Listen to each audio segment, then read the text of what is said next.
बिटिया के भैया उस लड़की के रुझान में 101 रुपए नाम फरमाते हैं। पार्टी हर धनपति, आपका क्या ख्याल है?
हवाल।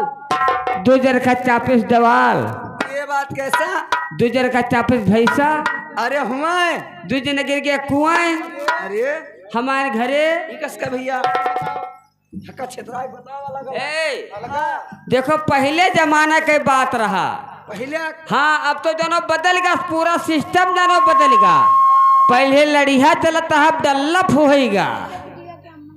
जाने हो? अच्छा 7 जने रहे चोर, हाँ चले चोरी करे। हाँ अब ये देखो बिटिया कम्मा आई गई यही मैं यहाँ। उस लड़की के अनुसार में 51 रुपए देती रही पार्टी हरी धनबाद, लेकिन उनका कहना है सोहर हे। अब फोड़ के बताई थे। अब जब चल दीन चोरी करे हाँ तो अब तो जानो भगवान सबके 2-4 कोठरी बनवाई दीन। नैया मोट माटिक देवाल 14 इंची वाला रहत रहा। बरखम चाहे जितना वक़्त ली पैसे तो गिरिन जाग रहा, चाहे कोने फाट पर है। अच्छा अब दादा जैसे गए चेंद चोरी लगावे, चोरी मैंने जैसे करे गए और चेंद लगाए तैसे दीवार नरम रहा। अल्लाह का बस 2 जने भाई तेरे डबूट गए, डबल एक तरह दीवारी तेरे डबूट गए। हाँ। अब जब बाहरे खड़े रहे चिल्लाए छटपटाए को भागे, कह कि भागो बाप ने चिल्लाते हैं, हम लोग पकड़ जाबे। अब तो जानो कि कुआं टोटी नल सब होएगा। नहीं पहले कुआं में रहा था, देख लो कुआं। अब होके कोनो जरूरत नहीं, हमारे कोई पानी नहीं पियत है। लाइट जम ना रहा है। हाँ तो कोनो बात नहीं, घच्चे घच्चे मारी लोटा भरीगा। हे हाँ अब बरबरे कुआं रहा, गाँव में भागे जाते हैं, बस 2 जने कोम गप गप गिर गए। हाँ बाकी बचे 3 जने। अच्छा। जैसे गांव बहरे नीचे और जोर भागे कि बाप अब तो हल्ला होगा, पकड़ जाओ जाई। वो मुर्रा भैंसा मर कहा घूमत रहा। 2 जन का वो 40। हाँ तब बाकी 1 जने बचे। तब बुढ़वा दादा पूछिन हुआ, कहन की भैया कहो हवाल।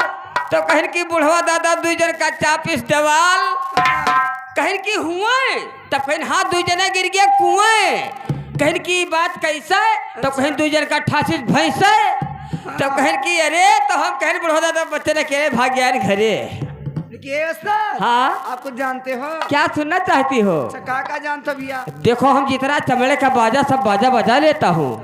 चमड़क बाजा? हाँ और कुछ? फिल्म में रामायण रामायणी, सोहर सोहरली, कहरा कहरली, भोजपुरी भोजपुरला। हाँ। क्या सुनना चाहती हो?